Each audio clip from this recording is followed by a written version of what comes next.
bonsoir à tous. À la une de ce journal, les champions d'Afrique humiliés lors des éliminatoires de la Coupe du Monde de Russie 2018. Les Lions indomptables ont été laminés ce soir face aux Super Eagles du Nigeria. 4 buts encaissés en l'espace de 77 minutes. Le match retour Cameroun-Nigeria s'annonce d'ores et déjà compliqué pour les Lions indomptables. La leader du consortium de la société civile anglophone, portée en triomphe à Buea ce vendredi, Kongo Félix Agbor et Fontem Neba ont reçu un accueil chaleureux d'une foule immense dans le chef-lieu de la région du Sud-Ouest. Cependant, cette atmosphère de joie s'est quelque peu estompée à Bamenda, où certains sont déçus du maintien en prison d'un autre leader, Mancho BBC. Le kaléidoscope de ces retrouvailles entre les bénéficiaires de l'arrêt des poursuites judiciaires et leurs familles à Buea et Bamenda, c'est à suivre dans ce journal. Une crise anglophone qui s'est invitée à la fête de la Tabaski, et les autorités dignitaires et religieuses musulmanes ont également exprimé leur volonté de voir l'apaisement régner dans les régions anglophones. Vous les écouterez, ces autorités religieuses musulmanes, dans ce journal.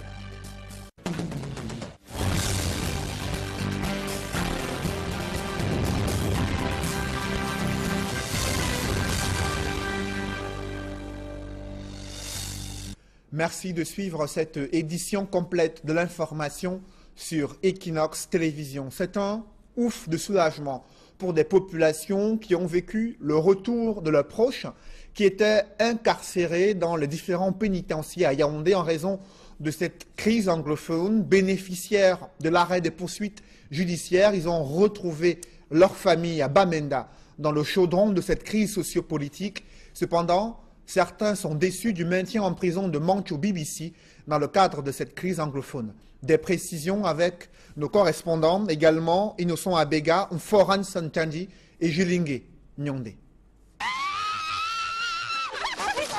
Après plusieurs mois passés loin de leur famille, les ex-détenus de la prison centrale de Konengi à Yaoundé peuvent enfin respirer de l'air pur, l'air de la liberté. Ces leaders anglophones, relaxés sous ordre du président de la République, sont arrivés ce 1er septembre 2017 à Bamenda, dans la région du Nord-Ouest, sous escorte militaire.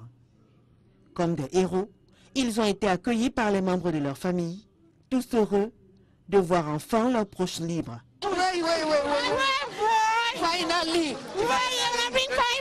Le gouverneur de la localité, Adolphe Lélé l'Afrique, venu souhaiter un bon retour à ses concitoyens, prêtera une oreille attentive aux premières impressions de ces pères de famille. Nous ne sommes vraiment pas satisfaits de notre système judiciaire. On nous a arrêtés en route et on nous a jetés en prison, sans aucun motif. C'est vraiment révoltant. Je suis journaliste. Ils m'ont arrêté en me traitant de sécessionnistes, rebelles, etc. C'est incroyable. C'était une longue histoire, un feuilleton amer qui s'achève enfin. J'étais tranquillement chez moi un 14 février. 8 gendarmes sont venus m'arrêter sans aucune raison. Les conditions de détention étaient terribles, surtout par rapport à mon handicap. Ce n'était vraiment pas facile pour moi. J'ai pu survivre grâce à l'aide du Seigneur. Je suis si heureuse. Après combien de mois? 6 mois de détention. Merci mon Dieu. Mon mari est enfin de retour. Il va bien. Peu importe ce qui va arriver, je veux seulement remercier Dieu qu'il soit de retour dans sa famille. Je suis très contente. Je déborde de joie. Le patron de la région du Nord-Ouest ne tardera pas à donner quelques recommandations à ces détenus en leur demandant de prôner pour la paix et la cohésion sociale. Je voudrais par conséquent leur demander de se comporter en bon citoyen pour éviter qu'on retombe dans ces travers-là. Je voudrais également en appeler à ceux qui nourriraient des grès particuliers contre des personnes, leur demander de ne pas personnaliser la question. Dans le processus de construction nationale, nous avons besoin de tout le monde. Et ceux qui sont venus doivent contribuer à travailler avec les autres pour qu'une situation normale et que les activités normales reprennent dans la région du Nord-Ouest, que les cours reprennent dans les écoles, Nous sommes là pour ça, nous sommes ouverts pour ça, nous avons pris les dispositions pour les sécuriser et même au-delà de la sécurité qui leur sera garantie. Les réjouissances se poursuivent depuis dans les différentes artères de la ville de Bamenda et en famille. Une journée mémorable pour ces hommes et femmes, séparés pendant près de 8 mois. We were so happy to see them, and we are praying that those children that are there, that still there, we should release them. In Jesus' name, amen. Un reportage réalisé avec notre équipe d'envoyés spéciaux Innocent Abega et Nfor Hansen Kandi à Bamenda.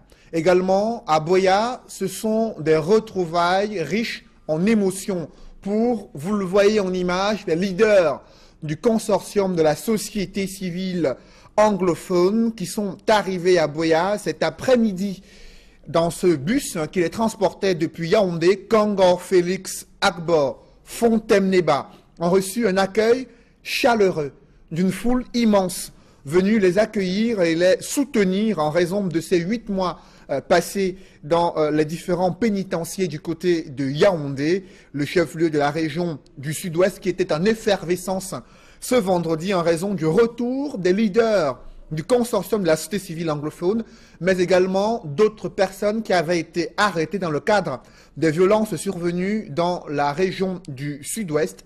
Ils ont bénéficié de l'arrêt des poursuites pendantes devant le tribunal militaire. Les familles sont en joie de voir à nouveau leurs proches qui avaient été placés en détention du côté de Yaoundé après avoir été arrêtés dans des circonstances décriées par ces personnes qui sont à nouveau libres ce jour.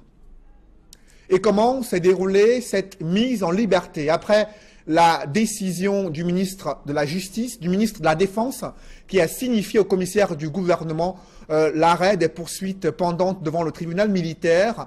Ambiance à la prison centrale de Kondengui hier soir, avec nos équipes qui ont campé durant de nombreuses heures à la prison centrale de Yaoundé, Joël Essenge et Guy Zogo.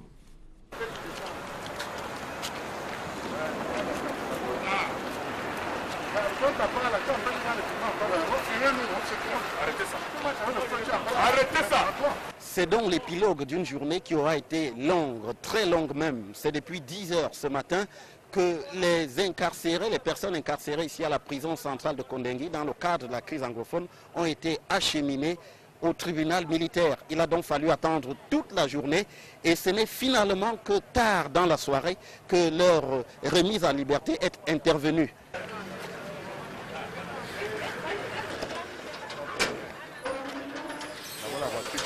C'est la voiture qui sort.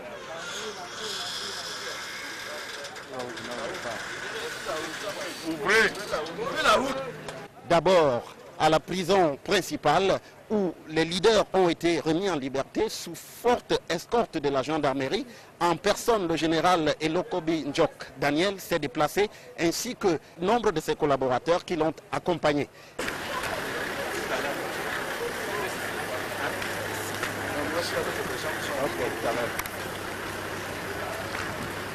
Devant la prison centrale, on a procédé à la remise en liberté du plus grand nombre de personnes qui étaient incarcérées ici. Il faut dire effectivement qu'on peut se poser la question de savoir ce qu'il en est de celles des personnes qui n'ont pas été justement élargies à la suite du communiqué du chef de l'État.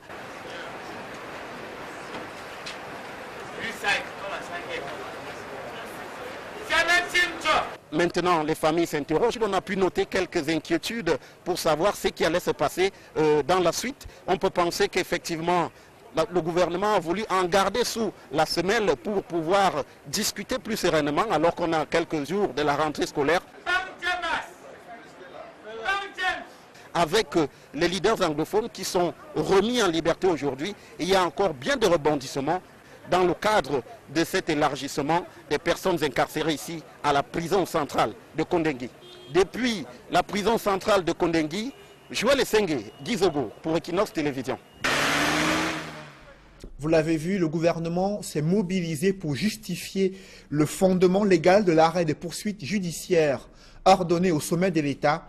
Le ministre délégué à la présidente de la République chargé de la Défense a veillé au strict respect des prescriptions du chef de l'État. Des moyens de transport et de sécurité ont même été mis à la disposition des personnes libérées pour les accompagner jusqu'à leurs résidences respectives dans les régions du Sud-Ouest et du Nord-Ouest. Compte rendu, Marcelin Gansop. Le chef de l'État dispose de ce pouvoir discrétionnaire. Il s'est agi pour le ministre de la Communication de répondre par des arguments juridiques à ceux qui estiment que le président de la République a interféré dans le fonctionnement de la justice en ordonnant la libération des détenus anglophones.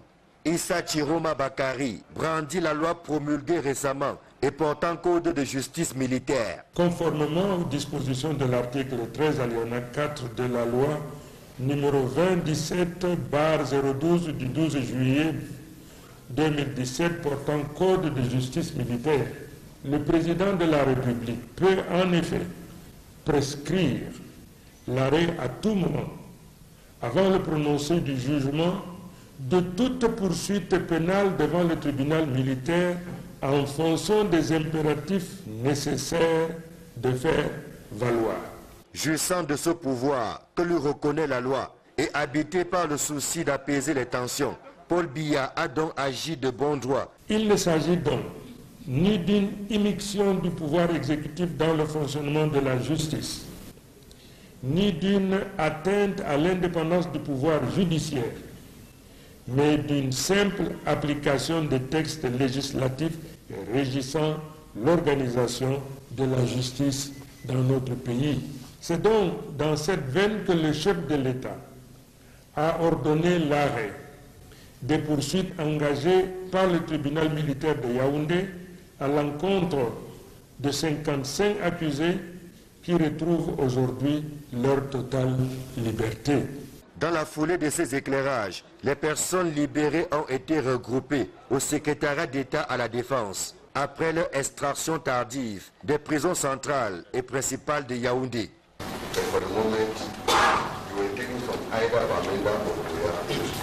Le temps d'un bref échange avec les hautes autorités de la gendarmerie, dont le général Elo Kobi, ses compatriotes ont pris place à bord des véhicules affrétés par le ministre de la Défense. Instruction a été donnée que chacun soit déposé à son lieu de résidence, sous l'encadrement des gouverneurs des régions concernées.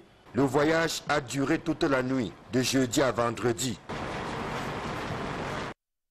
Alors que le gouvernement camerounais espère une décrispation des tensions sociopolitiques dans les régions du Nord-Ouest et du Sud-Ouest, après cette libération des leaders de la crise anglophone et des autres personnes interpellées dans le cadre des violences survenues dans les régions du Nord-Ouest et du Sud-Ouest, de nombreux parents redoutent cette incertitude qui plane sur l'année scolaire 2017-2018 et dans le département de Bamboutos, région de l'Ouest. Les établissements scolaires sont débordés en raison des nombreuses demandes de recrutement dans la section anglophone.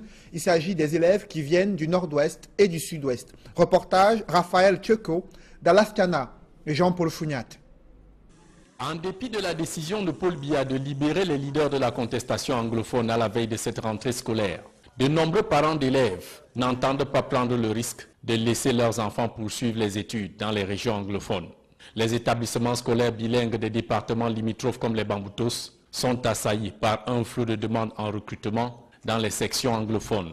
Beaucoup de parents arrivent disant qu'ils ont peur de la non-reprise de cours de cette section, de ce côté-là, avec les dossiers. Bon, et en fonction des places disponibles, comme j'ai dit tout à l'heure, nous voyons ce que nous pouvons faire parce qu'on ne peut pas aller au-delà des instructions ministérielles. Les préparatifs de la nouvelle rentrée scolaire battent le plein dans la ville de Bouda. Registres d'appel et emploi de temps sont disponibles. Personnel administratif et enseignants n'attendent plus que le jour J pour démarrer les cours. Les élèves qui ne seront pas là, en classe de 4, seront déjà absents. Loin des établissements, les parents d'élèves se triturent les méninges et les poches pour résoudre l'équation frais de scolarité, fourniture, uniforme et envoyer leurs enfants sur le chemin de l'école dès le 4 septembre. On a déjà inscrit les élèves. Maintenant, nous sommes dans la phase des cahiers et les livres. J'ai déjà inscrit mes enfants, payé les cahiers. Il me reste, comme on doit dire, la liste des livres. À moins de 72 heures de la nouvelle rentrée scolaire, couturières, vendeurs de cartables, libraires et vendeurs de livres de seconde main déplorent la timidité du business. If a parent come and give a uniform, come and take it back, it's a problem. You see, maybe they'll just be crying, complaining, things are hard. Le marché tourne toujours très au ralenti. Pour les commerçants de Bouddha, rien n'est encore perdu. La pression de dernière heure sur les parents pourrait booster leur chiffre d'affaires durant ce week-end précédant la rentrée scolaire 2017-2018. Et à quelques jours de cette rentrée scolaire, quelle est l'ambiance dans l'une des villes de la région du Sud-Ouest, cette région en proie à la crise anglophone depuis plusieurs mois? Élément de réponse avec Jacques Mollon et Julingue Nyondé. À quelques heures du top départ de la rentrée scolaire 2017-2018, la situation est guère rassurante à Bangem, chef-lieu du département du Coupé Manengouba, dans la région du Sud-Ouest. Dans les différents espaces marchands de cette localité, les commerçants se tournent les pouces. Ils ont du mal à comprendre cette situation au moment où les enfants sont appelés à reprendre le chemin de l'école dès le 4 septembre prochain. On regarde seulement, donc il n'y a rien qu'on va faire. Tu regardes même dans le marché, il n'y a même pas un livre, il n'y a même pas un cahier. Donc on va faire comment? On a là maintenant, on regarde seulement. C'est la peur. Depuis que nous avons installé les sacs, ça fait déjà la 3e semaine. Il n'y a pas de parents, il n'y a même pas un parent qui passe pour regarder les sacs. Parce que c'est presque la dernière journée pour la rentrée scolaire. Oui, bon, ça fait que vraiment, nous-mêmes les commerçants, nous sommes déçus. Oui, on ne sait pas où aller avec tout ce marchandise-là. Ça ne marche pas. Depuis que j'ai acheté les livres, c'est stocké là-bas dedans. Personne ne passe. On ne demande même pas. Dans les écoles, c'est un silence total.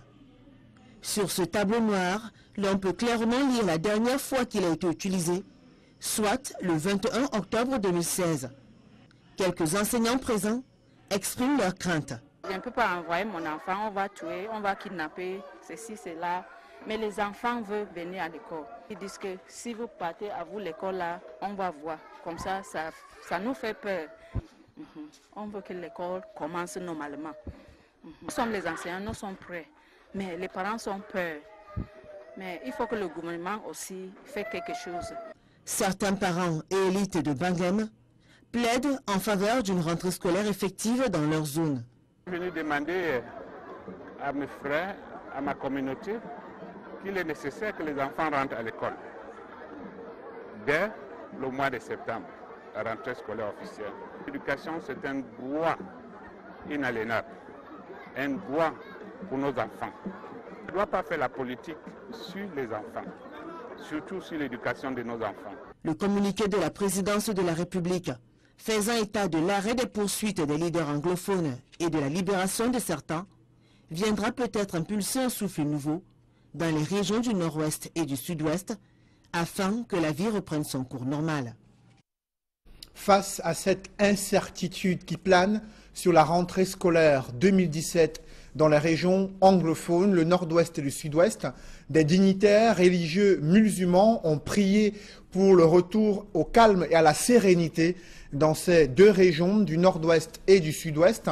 À l'occasion de la fête de la Tabaski, ils ont appelé les leaders de la crise anglophone et les autres personnes libérées et bénéficiaires de l'arrêt des poursuites judiciaires à ne pas brandir l'âme de la vengeance face aux autorités, également et pour qu'elles se prononcent en faveur d'une reprise effective des cours le 4 septembre prochain dans ces deux régions anglophones. Reportage Flavien Valondongo.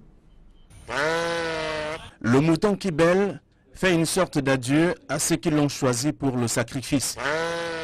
Nous le faisons à cette occasion que perpétuer la tradition d'Abraham pour pouvoir immoler son fils. Et Allah a remplacé cet enfant par un bélier. Comme pour dire, vous devez suivre Abraham en sacrifiant ce qu'il a sacrifié. Devant un peu plus d'1 millier de fidèles, le grand imam de la mosquée du Camberto à Douala, dans son homélie, teintée de paix et d'amour du prochain, a invité les populations des régions du Nord-Ouest et Sud-Ouest à se mobiliser pour l'éducation des enfants. Les hommes et les frères du Nord-Ouest et du Sud-Ouest et partout d'ailleurs sur le territoire camerounais doivent comprendre qu'ils ont en face d'eux en matière de fermeture des écoles et que je pense que dans leur foi, donc ils sont un peuple de croyance, devrait les amener à comprendre que la rentrée scolaire doit être effective parce qu'il s'agit de la foi et il s'agit de l'obéissance à l'Éternel. Pour le prédicateur du jour, le sacrifice de la bête sonne comme un début de solution aux soucis qui nous animent. Sous les regards attentifs des autorités administratives du 2e arrondissement de la ville de Douala, Cheikh Moubarak Ibrahim souhaite que les leaders anglophones libérés prêchent le langage de la paix et surtout de vivre ensemble, à l'image de l'histoire de Joseph contée dans la Bible. Joseph, lorsqu'il fut retenu en tôle, n'a pas renoncé à sa foi. Et la foi ici, c'est de faire le bien. Alors, à tous ceux qui ont été libérés, ils doivent concourir à l'unité nationale, ils doivent œuvrer pour le bien de la nation, ils doivent œuvrer pour le Cameroun et ils ne doivent pas avoir en eux ni rancune, ni autre chose, parce que ce serait échouer face à l'invitation du démon dans le cœur. Cette date précieuse pour les fidèles musulmans est aussi en majorité consacrée aux réjouissances. Pour aujourd'hui, j'ai prévu du riz cantonné, la viande braisée, les brochettes, du poisson. Après, il y aura la viande du mouton, effectivement. Les fidèles qui se sont rendus au camp Berthaud à Douala ont vu leur accès conditionné par non seulement la présentation d'une pièce d'identité, plus encore par un contrôle systématique des forces de police et de gendarmerie. La fête de la Tabaski s'est célébrée dans un esprit de solidarité et de charité au complexe islamique de Tchinga à Yaoundé. Après avoir immolé un mouton en commémoration du sacrifice d'Abraham, l'imam a exhorté les fidèles à cultiver la tolérance religieuse, également le partage et la communion. Emmanuel Diop et Aïk Cyril. Tradition respectée dans la communauté musulmane. Au complexe islamique de Tchinga à Yaoundé, une bête est immolée en souvenir du sacrifice d'Abraham. C'est un acte de piété, un acte de foi. Un acte de solidarité aussi. Dans sa prédication de circonstance, l'imam du complexe islamique de Tchinga engage les fidèles à faire preuve de charité les uns envers les autres. On est recommandé d'aider les nécessités n'importe quel temps. Et dans la fête, encore, il faut ajouter pour que tous les gens fêtent ensemble. Il faut aider les orphelins, les veuves. Au Cameroun, la cohabitation, le vivre ensemble et la solidarité entre musulmans et chrétiens sont une réalité. Réalité consolidée à l'occasion de la célébration de la fête de la Tabaski. Je voudrais saisir l'opportunité pour exprimer gratitude et reconnaissance à Allah subhanahu wa ta'ala, l'incréé, le créateur et la création, qui a permis aux musulmans du Cameroun d'être les gardiens jaloux de la culture, de la tradition et de la religion chrétienne, et qui permet également aux chrétiens d'être des gardiens jaloux de la culture, de la tradition musulmane. Les musulmans du Cameroun solidaires à la communauté chrétienne avaient célébré il y a quelques jours la fête d'Assomption, je crois.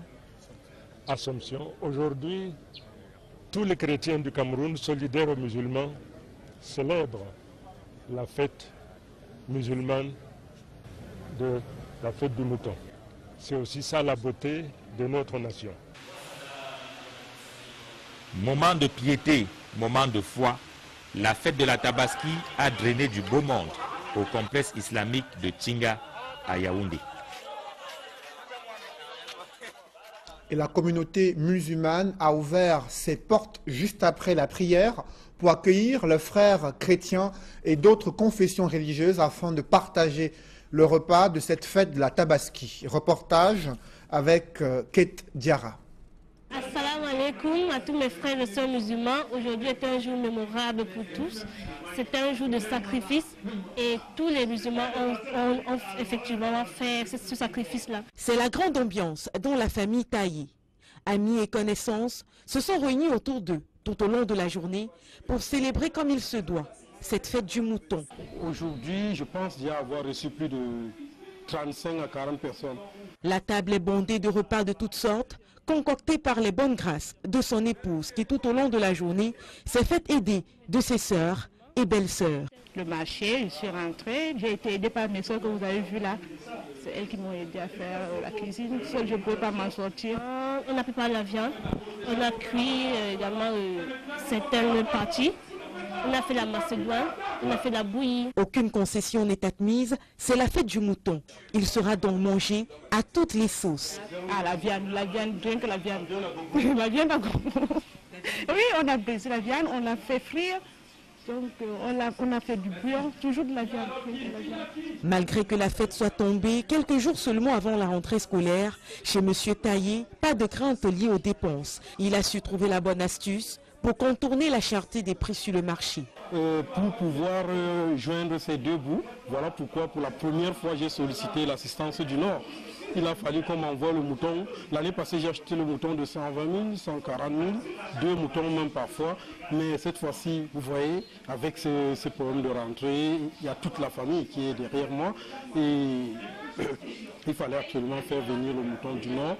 Le résultat est présent et efficace. Ces convives vont manger à leur faim. Le reste de viande, quoique déjà braisé et rôti, pourra être adapté le lendemain à un autre menu. On va adapter nos feuillets verts là, on appelle ça le keleng-keleng, le boko, hein, tous les légumes verts là du Nord.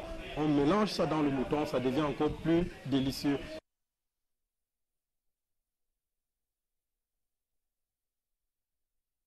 Et cette douche froide pour les champions d'Afrique, les Lions indomptables, laminés face aux Super Eagles du Nigeria, lors du match comptant pour les éliminatoires de la Coupe du Monde de Russie 2018.